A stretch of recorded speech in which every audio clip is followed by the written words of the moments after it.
A U.S. congressional delegation is urging President Donald Trump to improve relations with Cuba. The delegation has spent the last 3 days in the Caribbean nation, meeting with President Raul Castro and investigating the alleged sonic attacks on U.S. embassy staff in Havana.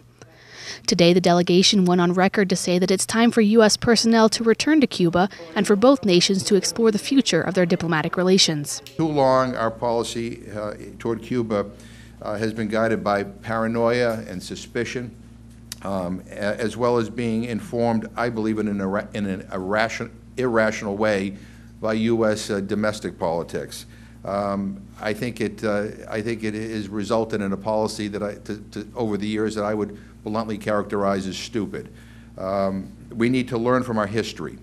50 years of hostility and estrangement was bad for the United States, and it was bad for Cuba. Last year, President Trump rolled back former President Obama's attempts to thaw relations with Cuba. The current president has placed limits on tourism and trade with the Caribbean nation. The cooling of relations was compounded by recent allegations of sonic attacks targeting U.S. embassy staff. Cuba has vehemently denied these claims, and the U.S. Congress is currently investigating the situation. Normal relations between the United States and Cuba are critically important. That we need to move past any policies that have existed in the past, particularly policies that we know have existed for 50 years and have not brought about the change that any of us would like to see. Just before Trump took office, both nations signed more than 20 cooperation agreements and held several bilateral relations meetings. Since the drastic change in policy, only a few of the signed cooperation agreements have been applied, mostly in the realm of security.